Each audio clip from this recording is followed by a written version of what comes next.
No, I was just waiting to be introduced. Well, we have live in studio. By the way, our engineer tonight is Diane Schmidt, and our guest is Robert Anton Wilson, back for his third visit live on Something's Happening. Robert Anton Wilson is an author, 26 books. Approximately 26 books. The last two I read, recent ones, were William Reich in Hell, which is a play about a year and a half old, and Coincidence, which is a book of essays, some short, some long, some difficult, and some easy, and some about James Joyce even. And he's a psychologist, has a degree in psychology, and was also in the deep dark past the Playboy Advisor. No, Playboy Forum. The Playboy Forum. The Playboy Advisor is where people write in and ask what sort of stereo they should buy, or how to avoid AIDS. And the Playboy Forum is an ongoing, perpetual discussion of civil liberties issues.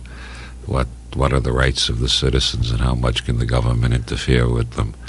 Oh, I've had you all wrong all these years. I thought you were the guy that wrote back about what kind of should you buy a French tickler for your new friend, or you have 6 wives and 12 children. No, I'm the one who wrote all the things saying that when the Constitution says there shall be no laws abridging freedom of speech or of the press, it means no laws. It doesn't mean some laws. That sounds pretty mystical. It's a mystical definition I got of the Constitution. I got that idea from Justice Hugo Black. He believed that the people who wrote the Constitution showed in the Constitution and in their other writings a mastery of English prose. And he said if they wanted to say some laws, they would have said some laws. Since they said no laws, they obviously meant there should be no censorship whatsoever in this country. And I agree with Justice Black. I think no laws means no laws. And I was very happy when Playboy was willing to pay me a decent salary to spend all my time arguing that position in their pages.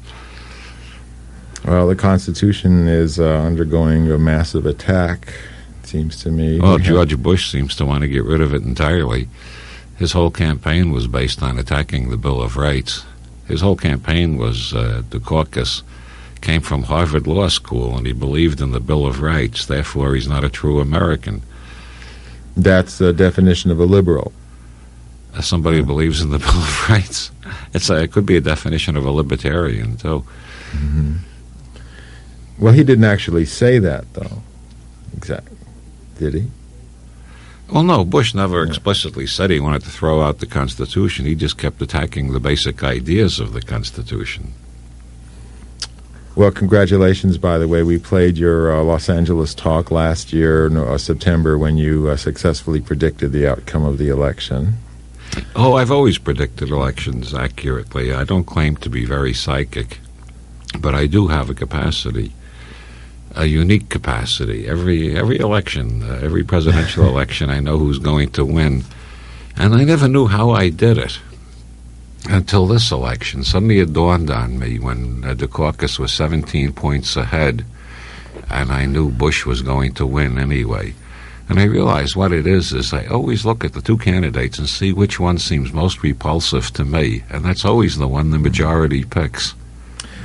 Johnson Goldwater.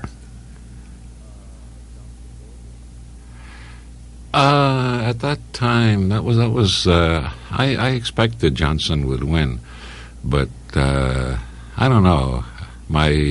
Something was wrong that year. I voted that time. I was completely fluky. I voted for Johnson myself. I'm terribly ashamed to admit it, but we've all done things in our past we'd rather not remember.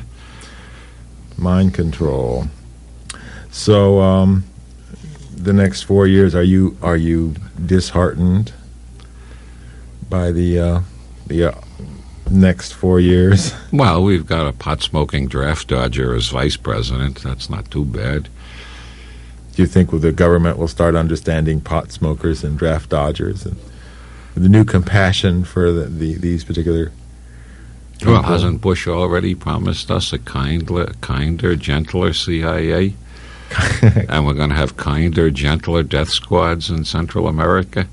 And we're going to have a kinder, gentler nuclear policy? And a kinder, gentler Star Wars program? And all that? Well, it's going to be 4 years something. What about today? Do you think that Ronnie's trying to go out with a war? The shooting down of the Libyan jets. Ronnie is an old man. He wants to shake his stick a little before he leaves the stage. And the Freudian as well as the anthropological meaning. Okay, I told you before I'd had some listeners ask me to ask you about some remarks you'd made about brain instruments, brain machines of different kinds that are now being marketed, and you had spoken highly, though very rather quickly, of several experiences that you'd had with several of these new brain-mind instruments. And could you take a few minutes and enlarge on that? Yes, the human brain is the greatest computer in this part of space-time. To build a computer that does everything the human brain does, it was recently estimated it would have to be 100 stories high and as big around as the state of Texas. And we got this marvelous miniaturized supercomputer in our heads, but unfortunately it came without an operating manual. And if you've ever gotten software from your friends without an operating manual, you know what kind of jams you can get into. Even software with an operating manual. Oh, yeah, even software. Yeah, well, the people who write operating manuals for computers are a special breed. None of them know how to write English, obviously. That's one of them. But let's not digress too much right away.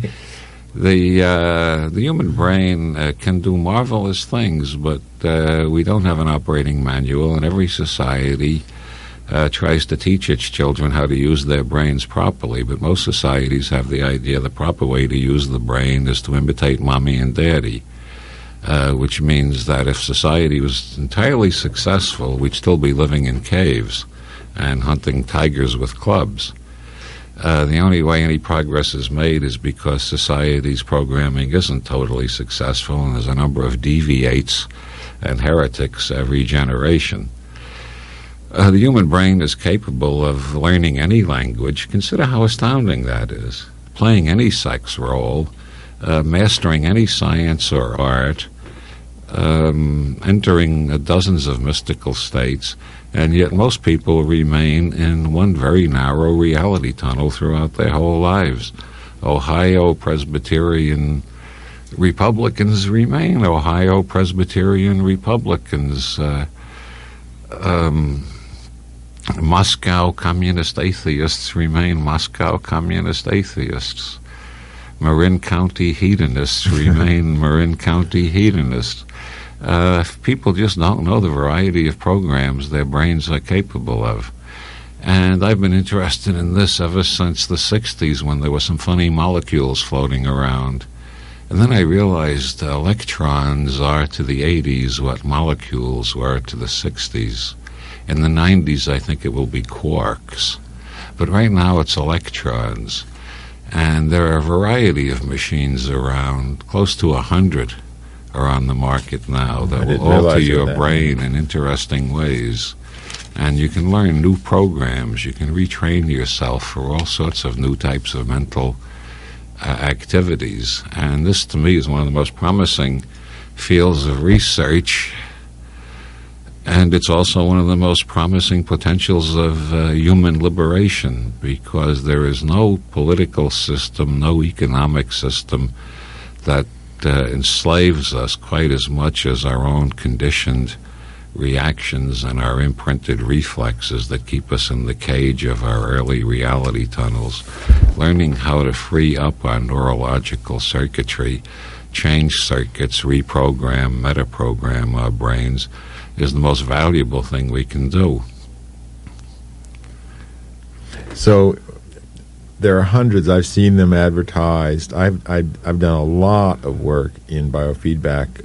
That was 20 years ago, and so I've had zilch experience with any of the new instruments that are going around, and I've seen them advertised from.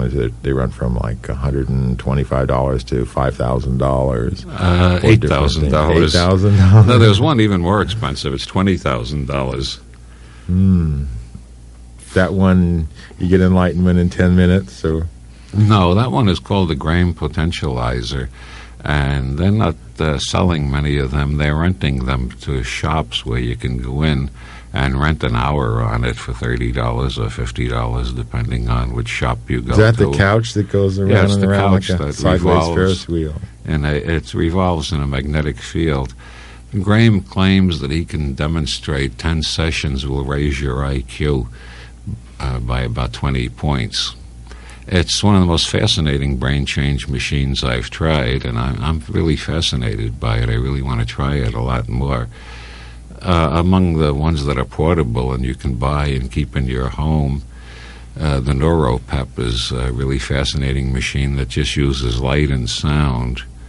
And the light and sound, when you change the frequency, your brain follows the frequency of the light and sound waves, and you can move down rapidly to the slow brain waves that are associated with rapid learning and deep meditation.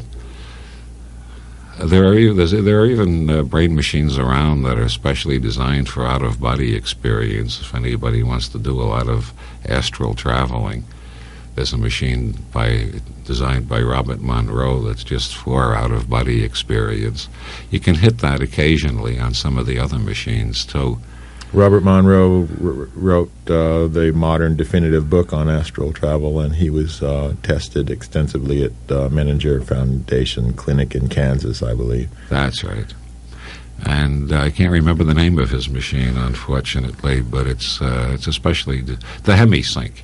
Especially designed for out-of-body experience, which is very enlightening, whatever you think of it. After you've been wandering around out there for a while, you have an entirely different view of consensus reality. So there are other levels that you can be conscious at, and other, like, territories. And maybe in order to keep foreigners out of our American consciousness, we should have a new Monroe Doctrine.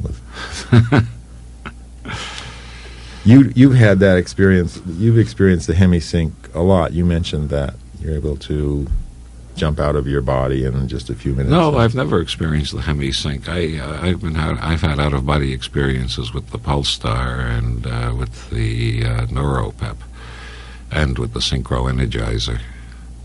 And you don't claim to have psychic ability, particularly. You consider yourself psychically kind of. It's a bit of a mystery. A lot of my friends claim I'm psychic. I don't think I am in particular. Okay. We're talking with Robert Anton Wilson, and there's our machines. If you have any questions you'd like to ask, then you know how to do it. Just call up and see if we have the usual blaze of telephone lights. Area code 818-985 5735 985 KPFK, and you can find out something or challenge Robert Anton Wilson, a James Joyce-aholic, and one of the few live people that I know of who's a Korzybskiite in part. He's going to be 985 KPFK, area code 818. He is going to be speaking January 14th and 15th in Los Angeles, and having his strange workshop on January 21st. On the 14th, high orbital mini-Earths, home on Language Point 5. Buckminster Fuller's mathematical concept of advantaging all without disadvantaging any. Tim Leary, who will introduce Robert Anton Wilson. Leary's Exopsychology, or How Humanity Will Mutate in the Edge of Space Migration, Informational Acceleration and Longevity. That's Saturday evening, January 14th, the Masonic Temple in West Los Angeles. All of these are. Saturday the 21st, this is in a couple of weeks. This isn't this coming Saturday.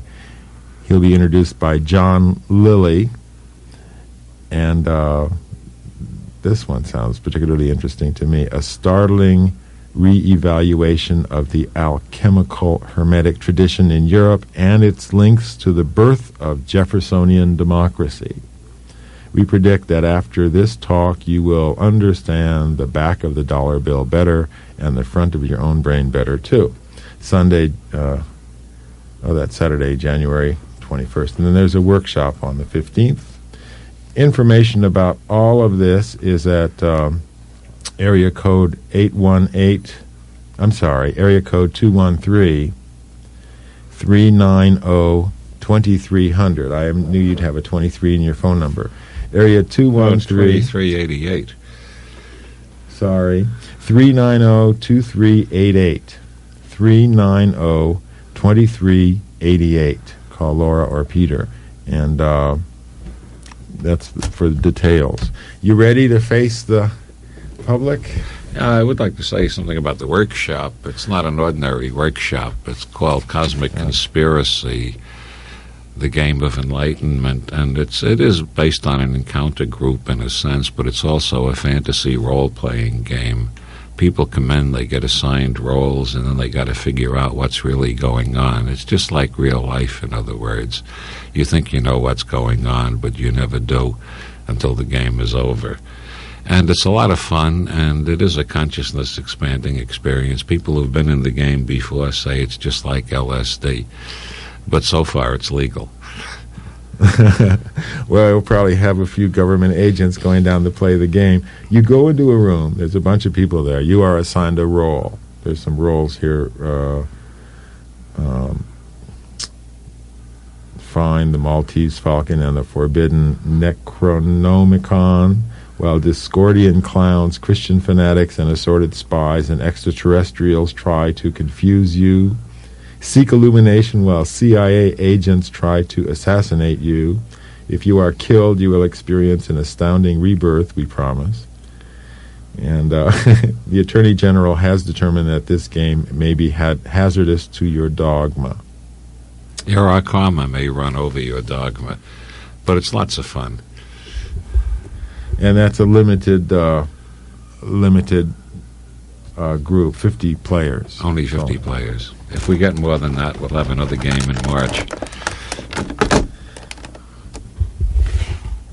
Okay, the information phone for that, again, is Laura or Peter at 213-390-2388. And all the things are happening at the Masonic Temple, 1557 Barrington in West L.A.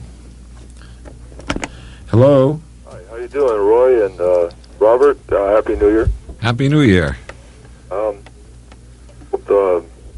we make it through this year without starting some kind of war here. Anyway, I was going to ask you if, and even Roy too, do you see somewhat the psychedelic movement coming back a little bit, in a sense? I mean, I don't, not just mean the clothing, but I mean in music and the use actually of psychedelic chemicals again. I've heard rumors. I've heard rumors. I don't know. Diane and I are hermits, so we don't know what's going on with other people. Oh, okay. Well, because I mean, even with all the crap that's been going on in the 80s, I do see ideas and the interests of where people left off in the 60s. I'm only 29, so I was like 10 or 11 years old during that time. But I see that interest coming back again, and I see that the government has a problem with anything you're right. Yeah, they can rob us in our sleep, man. When we wake up, they could have total control until we start thinking for ourselves. I think that's the key to solving a lot of the problems in this country and in this world. Every decade seems to have the drug that's appropriate for its culture. Like in the 60s, we had peace, love, and flower power, so naturally it was psychedelics.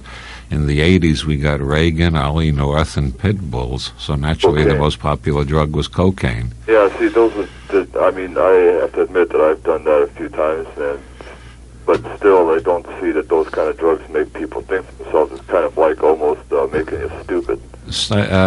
My slogan is boycott cocaine, stop contra aid. Yeah, that's another thing. Bush is really smoothing it out like he's going to be where he's a changed man or something because he's becoming president. There's still some things I'd like to have the Christic Institute and a lot of other organizations, besides even myself, get the word out that these guys are creeps and I mean people that are informed, and also the station keeps me informed. Find a lot of nonsense going on that is not right.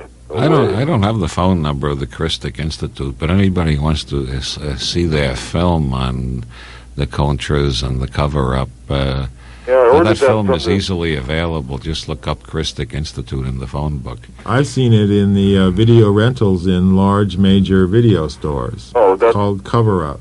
Look in the documentary section of your large, like Music Plus, and look for Cover Up in the documentary section. That is the Christic Institute film. I sent away from it to the Empowerment Project, and I haven't received it. It's been like 5 months.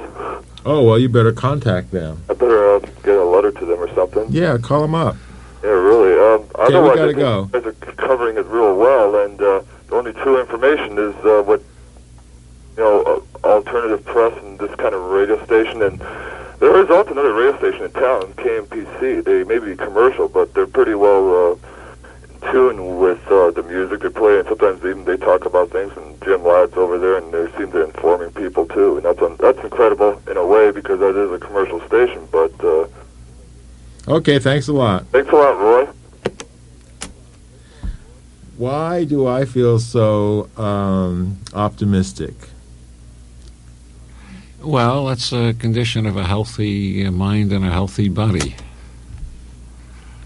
Well, just can't find enough good reasons, out there. And I hear the news and see the way things are going. Well, as Terrence says, things seem to be getting better and better and worse at the same time.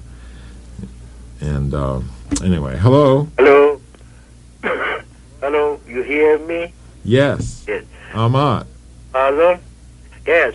I would love to receive an answer to my question by Mr. Wilson, and I would consider that as the best gift I have received in my life. My question is this: what is Mr. Wilson's opinion about Krishnamurti? That'll be the greatest gift you've got in your life, my opinion of Krishnamurti? Yes. Well, he was the first guru to get a Rolls Royce, so that shows he had something on the ball.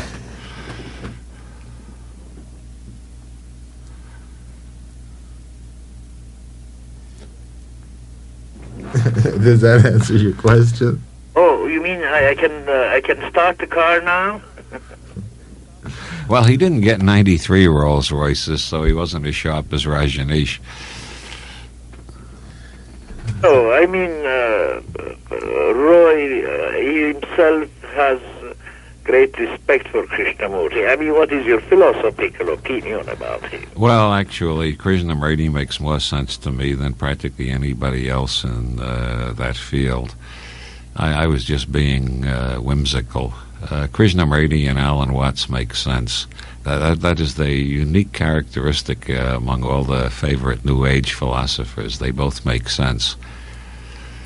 I think they're becoming a little old-fashioned because there's nothing really crazy in their books, and to be really New Age these days, you got to have a few crazy pages at least. Okay, thank you. Thank you very much. I'm going to read all your books. Well, thank you very much. Guys, watch out. There's about 26 of them. I thought 72. No, that's He's Colin making a Wilson. Kabbalistic joke, I think. Thank you. Bye. That's the other Wilson. Hello? Hi, I'd like to ask the guest tonight to send his assertion that George Bush is contradicting the Bill of Rights.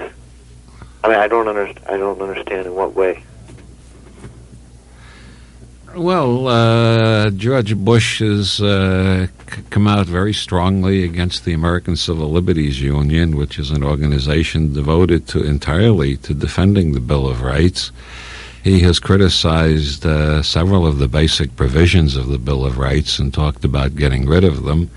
He has encouraged a mood of opposition to the whole libertarian tradition that's grown out of the Bill of Rights. I don't see why this is a difficult or obscure subject. Read the Bill of Rights and compare it with George Bush's positions, and the two are directly contradictory. Most people, of course, don't approve of the Bill of Rights, but I belong to the minority that still likes it and thinks it's the best thing the Founding Fathers gave us.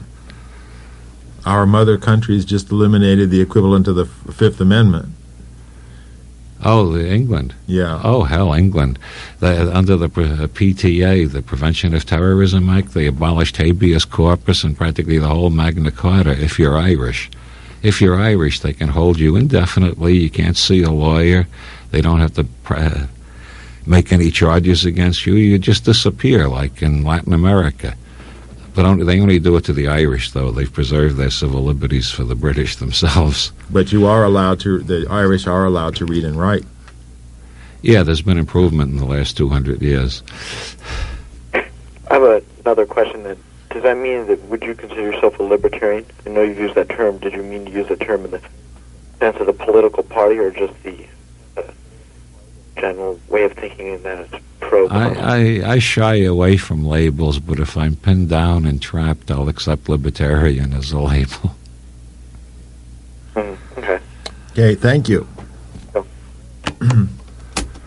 Hello? Hello, Roy and Mr. Wilson. I was going to come to Mr. Wilson's lecture this 15th about the Lagrange, and I was going to ask him a question after the lecture, but I decided to ask him one right now while he's in the studio.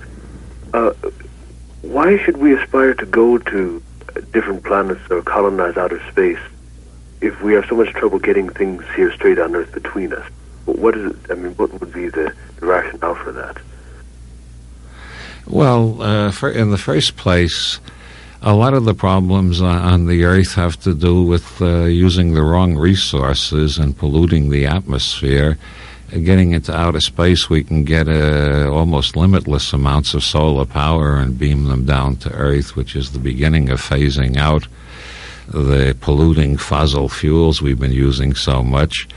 The second reason is that every time there's an expansion into new territory, there's a renaissance effect, a tremendous burst of creativity. The whole democratic tradition, the whole libertarian tradition came out of the westward movement of European settlers across the United States.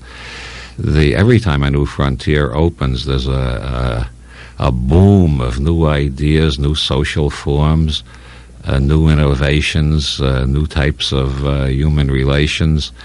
And the main reason is, however, that space has become the new religion, as Ray Bradbury says. People aspire towards space, people all over the world, the same way people in the 17th, 18th, and 19th centuries aspired toward America. The idea was, let's go someplace where we can try something new. And it's all the utopian hopes that brought our ancestors across the Atlantic, except those of us who had our ancestors come across the Pacific. But everything that brought our ancestors across those two oceans is what's inspiring people to go somewhere else now. The idea is, if it's not working here, let's try it on our own. Let's get away from the bureaucrats. Let's get away from the log jams. Let's go into new territory and start better societies. And that is generally the way progress has been made throughout history. People with high hopes willing to go somewhere and try something completely new. Yeah, actually, I partly misperceived what you said, because I took it in sort of context as running away from things rather than taking it as a new frontier and beaming things back down to earth.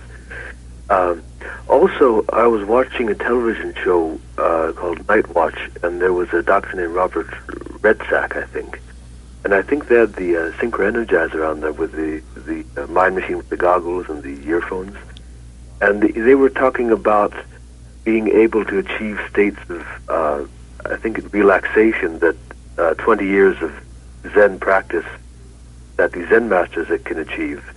They said they can achieve the same amount of relaxation, but the amount of wisdom is different, because they were saying that you could get from here to New York in an airplane in 5 hours, but if you were to drive and maybe take your time and look at things, you would learn more along the way, taking your time rather than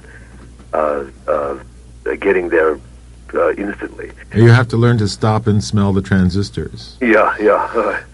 All right. And one more thing.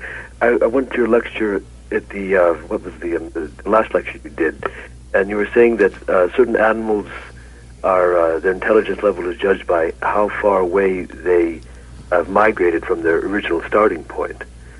So now that the rat that you were talking about is almost made a full circumference of the globe, would that mean that the universe would be, if we went far enough out, we would end up in the same spot where we started?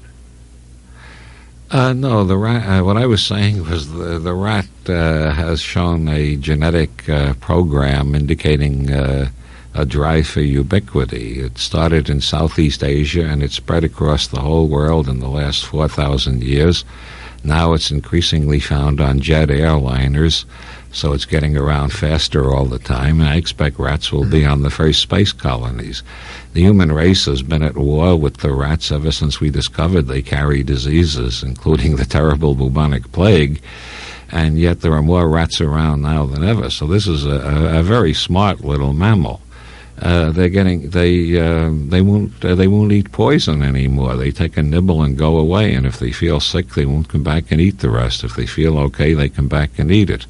We're dealing with an intelligence there that's a species intelligence that's of a very high order. I talk a lot about animal intelligence because I think there's too much human chauvinism around, and we need to appreciate the different orders of intelligence on this planet. I think we're just the tool-making circuit of the planetary brain. That makes a lot of sense. Well, thank you, Roy and Mr. Wilson. I'll see you on the 15th. I'll see you then. Good night. Hello? Beautiful morning, oh, what a beautiful day. I got a wonderful feeling, and everything's going my way. Rochester, I'm through showering. You can stop singing now. Is that it? Thank you. Did we fall through a time warp? Somebody did. Hello? Hello. Could you describe the principle behind Robert Morris's machine, the Hemisync?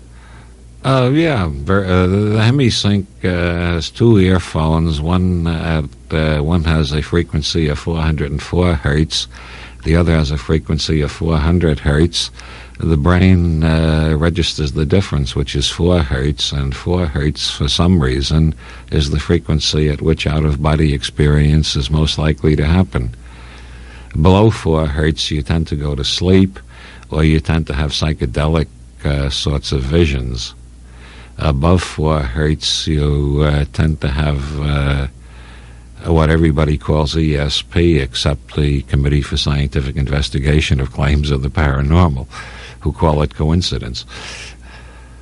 That's from 4 hertz to around 7 hertz. Above 7 hertz, you just have rapid learning and relaxation, and above 13 hertz, you've got normal consciousness, oriented towards struggle and problem solving. And above 30 hertz, you have the Los Angeles driver. With ulcers. With ulcers.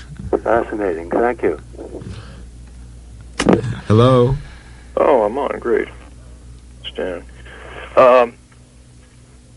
You are really up on Aleister Crowley, and I've always, because I've read a couple of his books, I've always wondered how he died and when he died. That was the first question, or two questions. And what you think his best book was that he wrote. Crowley's death is very controversial. There are about 7 or 8 biographies of Crowley, and each one gives a different version of his death. The latest biography by Gerald Suster, he claims to have found somebody who lived downstairs from Crowley, and nothing dramatic happened at all. He heard a thud, he went upstairs, and he found Crowley dead on the floor. Crowley didn't say anything.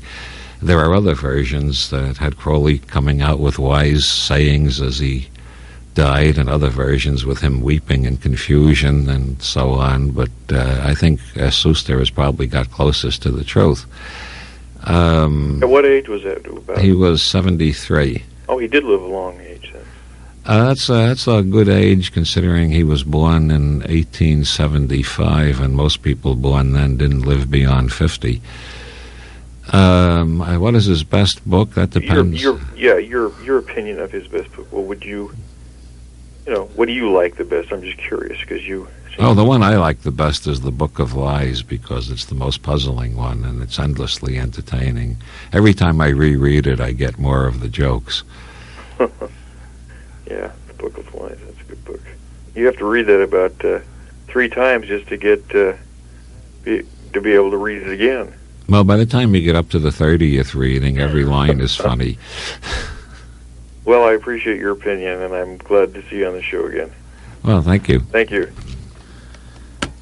You've read The Book of Lies 30 times? Approximately. I've read Finnegan's Wake 40 times. How many times have you read Ulysses? Less than Finnegan's Wake, oddly enough.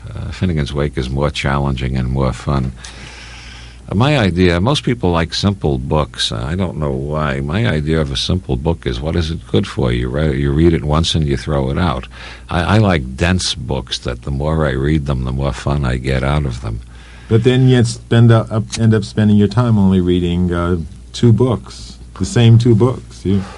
No, in my life I have managed to read more than 2 books. Have you ever heard James Joyce?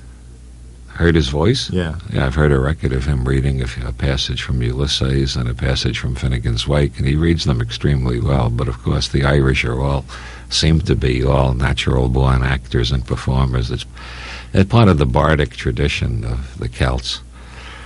Okay, well, we're going to take a short break, during which we are all going to hear James Joyce. Reading James Joyce. This is KPFK Los Angeles. Well, you know, don't you, Kenneth, or haven't I told you, every telling has a tailing, and that's the he and the she of it. Look, the dusk is growing. My branches lofty are taking root, and my cold chair's gone ashly. Feeloo. What age is that? It soon is late. 'Tis endless now since I or one last saw Waterhouse's clock. They took it asunder, I heard them sigh. When will they reassemble it? Oh, my back. I'd want to go to Aixley Pains. Ping pang, there's the bell for sexolitis. Et concepta this in the spray. Pang. Ring out the clothes, ring in the dew. God of Ari, vert the showers, and grant thy grace. Amen. Will we spread them here now? Aye, we will. Flip, spread on your bank, and I'll spread mine on mine. Flap. It's what I'm doing, spread. It's churn and chill, their went is rising. I lay a few stones on the hostel sheets, a man and his bride embraced between them, else I'd have folded and sprinkled them only. And I'll tie my butcher's apron here. It's suety yet, the strawlers'll pass it by. 6 shifts, 10 kerchiefs, 9 to hold to the fire, and 1 for the code. The convent napkins 12, 1 baby shawl. Could Mother Joseph? No, she said. Whose head? Mother snores. They attach it. Where now are all her children, say? In kingdom gone, or power to come, or glory be to them, Father. All alluvial, all alluvial. Some here, more no more. More again lost and a stranger. I've heard tell that same brooch of the Shannons was married into a family in Spain. And all the dunders the done in Markland's Vineland beyond Brendan's herring pool takes number 9 in Yanksy's hat. And one of Biddy's beads went bobbing till it rounded up lost history with a marigold and a cobbler's candle in a side strain of a main drain of a man's hurries off Bachelor's Walk. But all that is left to the lost of the Mars, in the loop of the years prefixed in between, is one knee buckle and 2 hoops in the front. Do you tell me that now? I do in troth. Orara pro orbis et pur las animas. O saula wir ombas all. Monsieur, didn't you hear it a deluge of times? Over and over, respond to spond. You did, I need. It's that ear of wadding knife stuck in my eyes. It all but hushes and leaves the sound. Oh, Ronoko, what's your trouble? Is that the great Finn leader himself, in his joy kimono, on his statue riding the high horse there for Hengist? Father of authors, it is himself. Beyond there, is it that, on Fallerine Common, you're thinking of Astley's amphitheatre, where the bobby or a stranger making sugar-stuffed coats. Draw the cobwebs from your eyes, woman, and spread your washing proper. It's well I know your sort of slop. Ireland sober as Ireland stiff. Lord, help you, Maria, full of grease, the Lord is with me. Your prayers. Aye, Sanso, Madam Angot. Why you lifting your elbow, tell us, glazy cheeks, in Conway's Carrigacorrad canteen? Was I what, hobbledy hips, flop. Your rear gates, Greco-Roman, but your butts disagree. Haven't I up since the damp dawn? Martyred Mary, all a cook, with Corrigan's pulse and varicose veins, my pram axle smashed, Alice Jane in the time, and my one-eyed mongrel twice run over, soaking and bleaching boiler rags, and sweating cold, a widow like me, for to deck my tennis champion son, the laundryman with the lavender flannels. You won your limp-up-all limp from the husky hussars, when collars and cuffs was heir to the town, and your slur gave the spink to Carlo. Holy scamander, I saw it again, near the Golden Falls. Ice is on it, sense of life. Is there? Subdue your noise, you humble creature. What is it but a blackberry grove? Or that dwyer grey ass and 4 old codgers on? Are you meaning Tarpey and Lion and Gregory? I mean now thank all the 4 of them, and the roar of them, that draves that stray in the mist, and old Johnny MacDougall along with them. Is that the pool-beg flasher beyond? Far, or a fireboat coasting near the Kishna, or a glow I behold within a hedge, or my Gary come back from the Indies. Wait till the honeying of the loon, love. Die, Eve, little Eve, die. We see that wonder in your eye. We'll meet again, we'll part once more. The spot I'll seek is the hour you'll find. My chart shines high where the blue milk's upset. Forgive me quick, I'm going, go by. And you pluck your watch, forget me not, your even load, so safe to journey's end. My sights are swimming thicker on me by the shadows to this place. I saw home slowly now by own way, my valley way. Oh, I too, that my... but she was the queer old scousha anyhow, Anne Olivia Trinket-Toes. And sure he was the queer old bunce too, dear dirty dumpling, who's their father of Fingalls and Dothergills. Gaffer and Gammer were all their gangsters. Hadn't he 7 dams to wive him, and every dam had her 7 crutches, and every crutch had its 7 hues, and each hue had a differing cry. Suds for me and supper for you, and the doctor's bill for Joe John. Before, he married his markets cheap by foul, I know, like any Etrurian Catholic heathen, in their pinky, lemony, creamy burnies and their Turkish Indian mold. But at milked mass, who was the spouse? Then all that was fair, 'tis elven land, teams of times and happy returns, the same anew. Ordo vico or vi ricordo, Anna was, Livia is, Flora bells to be. Northmen's thing made South folks place, but how multiplurators make each one in person, Latin me that may Trinity scholared, out of your Sanskrit into our Aryan. Hircus civis eblanensis, he had buckcoat paps on him, soft ones for orphans. Oh Lord, twins of his bosom, Lord save us. And ho, hey, what all men, what, his tittering daughters of, walk, can't hear what the waters of, the chittering waters of, glittering bats, field mice, balk, talk. Oh, are you not gone a home? What Tom Malone can't hear with balk of bats, all the listening waters of. Oh, talk, save us. My goose won't move. I feel as old as yonder elm. A tale told of Sean or Shem, all Livia's daughter son. Dark hawks hear us. My whole head falls.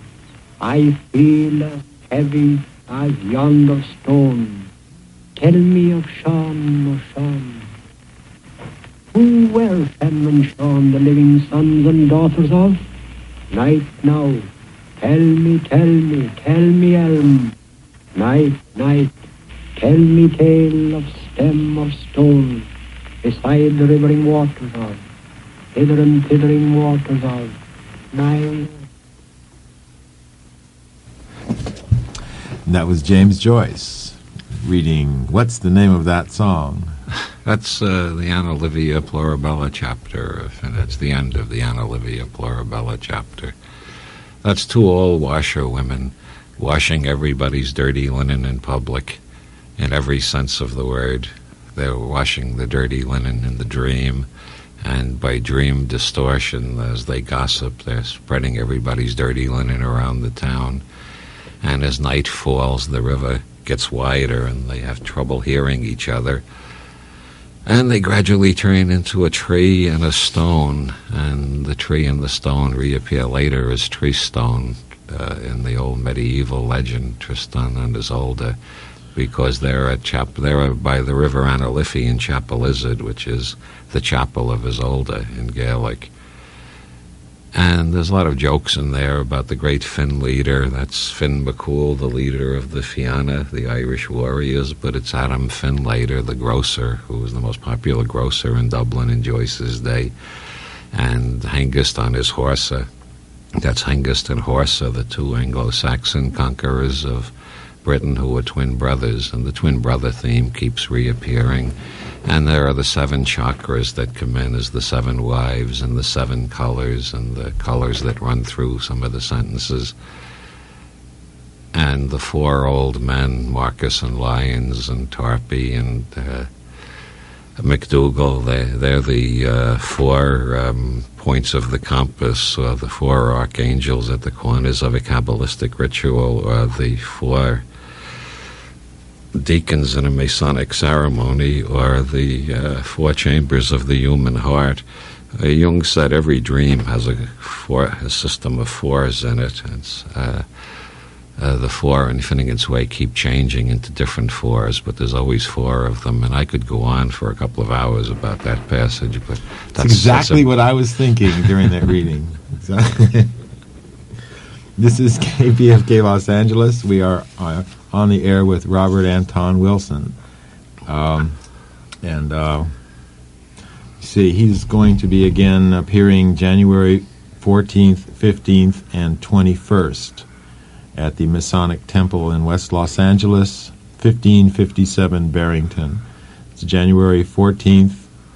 He'll be talking about Homes on Language, Our Future in Homes on the Grange. Homes on the Grange, Our Future in Space, introduced by Timothy Leary.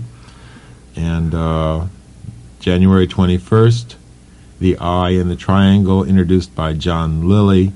And January 15th, Cosmic Conspiracy, The Game of Enlightenment. And for information about any of these things, you can call area code 213-390-2388. Area 213-390-2388. You can get information and reservations. Okay. Hello? Oh, boy. Good evening, Dr. Wilson. Good evening. I had a couple of questions for you. One is, you were talking about these brain machines, these new brain machines, and I was wondering, I have trouble learning language. I do pretty well in a lot of other subjects, but for some reason, language I have a block with it. And I was wondering if one of those machines, or perhaps a simpler technique that you could recommend, or that might help with language. There hasn't been much research on this, but these machines very easily put you in the alpha state, and in the alpha state, rapid learning tends to occur. So any one of these brain machines that can get you into alpha would be very helpful in sopping up new information rapidly. In general, the alpha state, the brain is like a sponge and sops up information very, very rapidly. You're also very suggestible in the alpha state, which is why it's dangerous to associate with authoritarian types while you're in the alpha state, by the way. But you can program yourself by just using tapes. You could even read things onto tapes, etc., and that would probably be helpful. Yes. Okay, another question is, a simpler question maybe, or maybe not, is I'm studying in a Jewish discipline, and I'm interested in Kabbalah. And eventually, I do want to study it more. That's sort of what got me interested in it in the first place. And it's just easier for me because I was raised that way. But what do you think in terms of the idea of being centered sociologically? I know Jung talked about it, and it's really big in Kabbalah. Like you're supposed to be 40 years old and have 2 kids and whatever the other requirements are. How useful do you think those things are? And if they are useful, do they need to be taken literally, or are there other ways of centering yourself sociologically that can be useful? That's a hard question. The traditional belief, the traditional Jewish belief is very similar to the Hindu belief. You should not enter on mystical studies until you have raised a family. Nowadays, there are so many young people entering mystical schools that it's too late to preach that anymore. The young people aren't listening, and as far as I can see, there are some survivors. So there is a chance that you can take up Kabbalah when you're young and come out okay. And the last question on the same note: are there, aside from the use of a discipline like Kabbalah or something else like that? And I know you were talking about these machines. I've never tried psychedelic drugs except for perhaps smoking pot when I was younger. But I am interested. I listen to Terrence sometimes on Roy's show, and he's fascinating. And the way he puts his case is very articulate and makes a lot of sense. And I'm wondering if one was going to do such a thing, what would you recommend as a way to help in these kind of processes and studying mysticism and getting more involved in the computer that is the human mind? Are you asking me how to do psychedelics? No, I'm asking you if one was going to, perhaps maybe the question is are there other ways of doing it besides psychedelics? I guess I'm a little bit concerned about taking substances. Although I do, I take herbs all the time for all kinds of conditions. So I guess it shouldn't be not that much different than that. But I guess I'm asking if one was going to take a substance, which ones would be better for the kind of studies that to develop yourself in that way, to develop your mind? And if one wasn't going to do it, what would be a better way? These machines, or is there some other discipline that... Well, on your first question about which are the best psychedelics, if we were living in a free and democratic country, I'd be happy to answer. But since we're not, I'm not going to be a damn fool about it. I hear you. I mean, the last person who spoke very frankly, openly on the mass media about that subject spent 5.5 years in prison. And so I'll pass that question by until such a time as democracy is restored in this country. What about quoting Terence the other night? He said there were 5 ways, there are 5 main paths, and in each path you use a thing. There are 5 things that he listed, of which I remember 4. There was you can use a principle, an attitude, a machine, a drug, or a which I forgot. I fell asleep right after he said that, and okay. Well, he punched your button. I know. All right. Well, then, Dr. Wilson, in lieu of a drug, then, if one was wanted to enter into mystical states, and you know, are those machines helpful then? Do they simulate things that would be similar to? I think they're very helpful, and I think.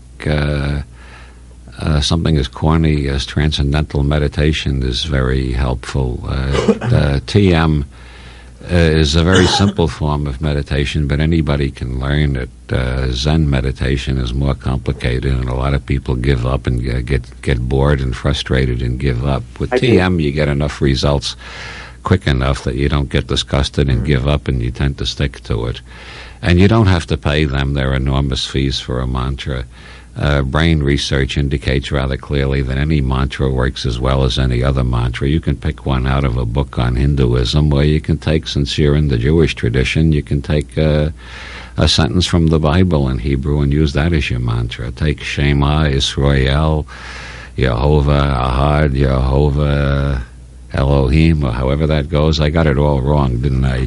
Adonai Eloheinu, Adonai Echad. Yeah, I said the word I shouldn't say. I should have said Adonai. Yeah. Okay, that's okay. They say the reason why you're not supposed to say it is actually you can't say it anyway. So that, theoretically, that's one midrashic interpretation. Is it can't be said anyway. Well, you've been very helpful, and I love your writing, and thank you, Roy, for having Dr. Wilson on the show. Well, you're welcome. Thank you for calling.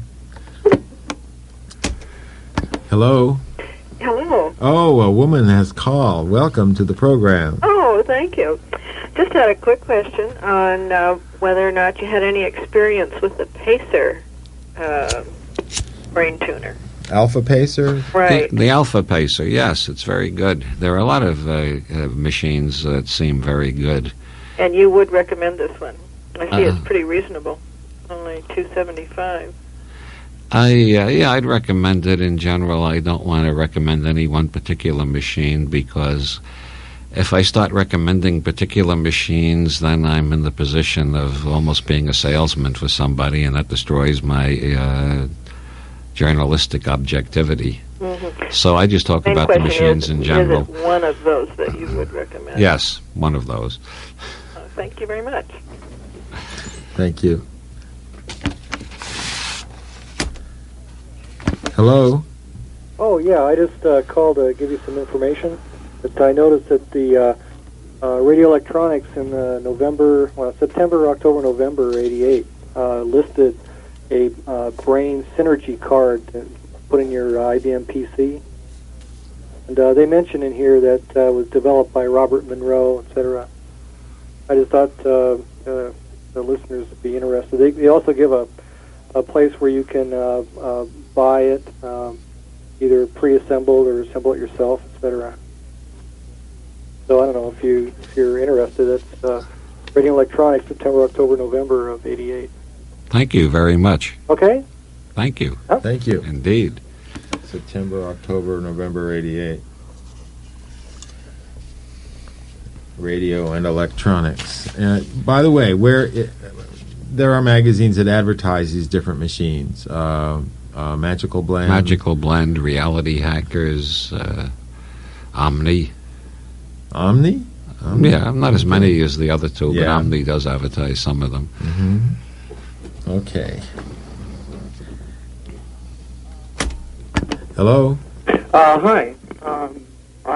This is actually kind of a trivial question. I'm very familiar with Mr. Wilson's works, and I'm just curious if maybe he can give us some information about his co-author on Illuminatus, Mr. Shea. Yes, he's written a few novels since then. One called Shiki, Japanese samurai epic, and one called All Things Are Lights, which is set in medieval France at the time of the Albigensian Crusade. and he's got a new one coming out called The Saracen. Okay, well, that sounds pretty interesting. I'll keep my eyes out for him. Also, just in reference to an earlier caller who was asking about if you felt there was a current reinterest in psychedelics, I'd have to say that in my experience, I'm fairly young, I'm 25, that there is right now a real resurgence in popularity. Omni magazine said so about 6 months ago, so it must be true. Yeah, and in fact, the place to check it out is at a Grateful Dead show. Well, that's not really a normal population. No, but it's certainly getting resurgent and very large as of late. Okay, well, thank you. Thank you. Hello? Yes, hello. You're on the air. Okay, thank you. Now, Robert, I wanted to ask you, my brother has just been poking around in herbs, and he mentioned that Crowley used some herbs for psychedelic purposes, such as mandrake root, I believe periwinkle. What can you speak about